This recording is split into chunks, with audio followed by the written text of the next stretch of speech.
Donc, bonjour au nouveau. Je suis Philippe Toussy, l'animateur de ce groupe de réflexion. Et donc, si nous sommes, si nous sommes rassemblés ici ce soir, c'est que nous avons tous un point commun. Voilà, c'est que nous sommes racistes. Et voilà. Donc, on se tait là, on a commencé la séance. Eh bien, si tu n'aimes pas le québécois, tu te mets à côté du portugais là-bas. Donc, comme je dis toujours, le racisme n'est pas une fatalité. C'est une maladie. Alors, il faut la combattre. Alors, quelle stratégie mettre en place pour combattre ce plus raciste? Comment faire? C'est ce que nous... Tais-toi. C'est ce que nous allons voir tout au long de cette séance. Alors, on va commencer les séances en présentant les nouveaux. Ben, vous allez vous présenter, Olivier, Sylvie, puis Dieudonné qui nous a rejoint. On laisse tranquille, tout le monde est anonyme ici. Dieudonné, anonyme. Allez, à toi, Olivier, à toi. Bonjour. Il n'y a pas d'autre mot. Donc, Olivier d'Argelès. J'ai 37 ans. Je suis prothésiste dentaire. J'ai 2 mariés, 2 enfants. Voilà. Alors, voilà mon problème. Voilà, c'est pour ça que je suis là. Comment exprimer à mon niveau, je dirais que, disons, je fais une allergie, moi, complète, vraiment, mais comment dire, tout ce qui est le chinois. C'est le chinois. Le chinois.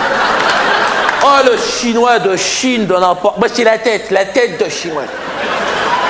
Genre de pamplemousse, là, écrasé.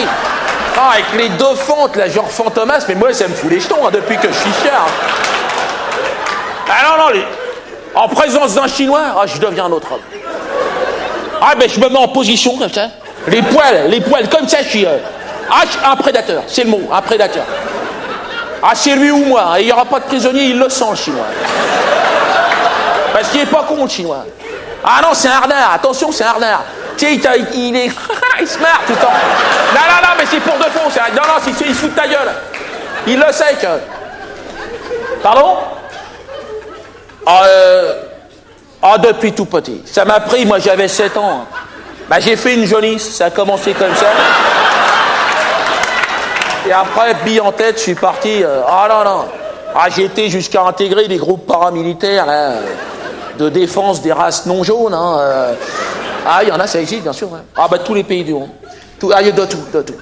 Tous, c'est magnifique. C'est Australie, Québec, Afrique noire, tous unis contre le chinois. Vraiment, c'est ça. Ouais. Mais non, là, j'ai décidé de prendre mes licences parce que suite à une intervention, là, petite expédition punitive qu'on a fait dans le 13e arrondissement, là, quartier chinois de Paris, là, c'est notre espace d'expression. On a attaqué une maternelle. C'est pour ça. Voilà, c'est dégueulasse. Non, mais même moi, après coup, je me dis, c'est pour ça que j'ai décidé de. Non, parce que c'est pas ça. Ça n'a rien à voir. Ce qu'on pensait au départ, avant de partir sur cette mission, on s'est dit, ils sont 1 milliard. Les Chinois. Oui, 1,5 milliard, vas-y, me fous pour les jetons. C'est 1 milliard, déjà, c'est pas mal. Donc, si tu regardes bien, ils vont nous nicher. Donc, ce qu'on s'est dit, on va couper à la base. On ferme le robinet à la source, pour que ça ne se propage pas dans la France. Voilà, mais le problème, c'est que ça vient d'ailleurs. C'est ça. Non, mais moi, je décroche, là. J'ai décidé de passer à autre chose. Parce que quand je vois cette bouffe la vie, à un moment donné... je fais des rechutes, évidemment. La semaine dernière, c'était le nouvel an chinois. 100 000 Chinois dans la rue, il y a un copain qui m'appelle, là c'est le strike, il y a qu'à se baisser. Donc, non, mais moi je vais arrêter. Voilà, maintenant place aux jeunes, j'ai envie de passer le relais. Non, mais c'était là, je crois que c'est intéressant. Je crois que tu sais, c'est bouleversant, et en même temps, crois-moi, tu n'es pas tout seul. David, oui, qui ici n'a pas défenestré, n'a pas massacré une race hostile? Alors... Non, mais on reviendra sur les cas particuliers après. On va passer à Sylvie, qui est toute timide. Allez, Sylvie. Je m'appelle Sylvie Platinos. Voilà, j'ai 48 ans. Je suis infirmière spécialisée en gérontologie. Gérontologie, c'est pas personne âgée. Je suis catholique pratiquante. Vous savez, J'ai prié Dieu chaque jour. Je n'en peux plus. Ah, je suis dépressée. Ah, je ne mange plus, je ne me nourris plus, j'ai perdu 17 kilos en 3 jours. Donc, disons que, non, je me sens envoûtée par une force incontrôlable. Une répulsion viscérale envers les Noirs. Les Noirs. Oui, pour moi, bon, dans mon esprit, bon, que les Noirs aillent vivre en noirade à ce moment-là. Ou en bambouli, voilà. Mais pas... Ah, ils me font peur, ils me font peur. Je sors de chez moi, ils me font peur. Mais il y en a partout, dans le métro, ils étaient tous de sous terre, on ne sait pas d'où ils viennent. Ce qui m'a décidé à venir, disons que ce qui m'a décidé, c'est que le nouveau curé de la paroisse est un Noir. Donc Dieu m'a laissé tomber, je dirais.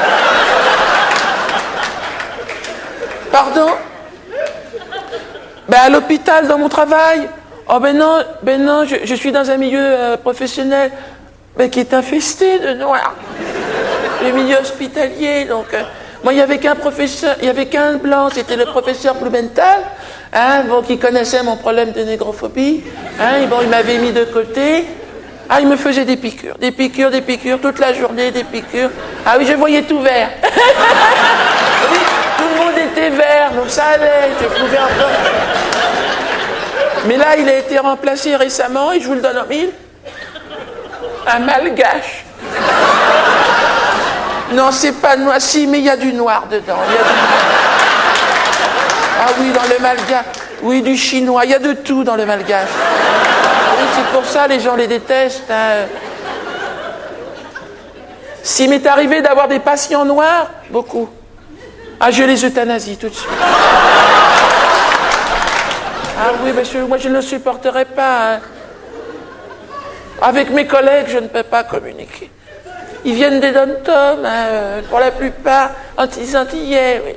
Ah, toute la journée, ils parlent, je ne comprends rien. Puis ils dansent toute la journée. Je n'en peux plus. Je suis fatiguée. Oh non. Puis le pire aujourd'hui, c'est que je commence à avoir des répercussions physiques. C'est-à-dire, je ne sens plus. Ils ont grillé tous mes sinus, à cause des odeurs toxiques qu'ils émanent. Ah mon Dieu, ah, une odeur! Oh, ce n'est plus une odeur, ça s'accroche. Des bains, 3 douches, ça ne part pas. Même les vêtements, ah, je les jette. Je les jette. Ah non, mais même à 1000 degrés, ça ne part pas. Donc voilà, j'ai donc été hospitalisé, comme je vous le disais, dimanche, voilà, suite à la messe, suite au choc que j'ai reçu. En découvrant le nouveau curé, venu du Gabon, le père Nestor Mbilou. Mbilou, oui, Mbilou, j'aurais dû me douter quand même. Mbilou, bon. Et moi, je faisais ma messe. Jésus-Marie. Et à un moment donné, j'entends, bonjour ma fille. Je dis, tiens, c'est bizarre, une voix comme ça. Je me retourne. Un noir énorme, une tête énorme. On aurait dit un singe bonobo. J'ai dit, mais qu'est-ce que tu fais là, bonobo? Enfin, c'est qui? Va-t'en! Ah oui, mais j'ai donné un coup de pied, bonobo. Eh ben non, et là il m'a regardé, il dit, non, je suis pas bonobo. Je suis le père Mbilou, il m'a dit. Ah, arrêt cardiaque. Le cœur n'a pas résisté. Ah non, je suis tombé dans un coma profond. Très, très profond. Ah, le plus profond possible, je voulais mourir. Je me souviens. Ah, ils ont tout essayé. Ils ont essayé de me ranimer. Ah, tout. Quadruple pontage, transfusion sanguine, pose de stérilet, ils ont tout fait.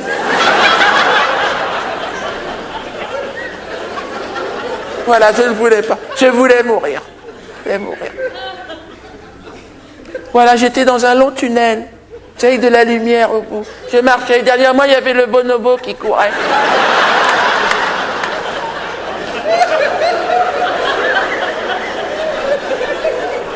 Non, on ne rit pas, Olivier, on ne rit pas. Chacun aussi a le droit d'exprimer aussi son problème.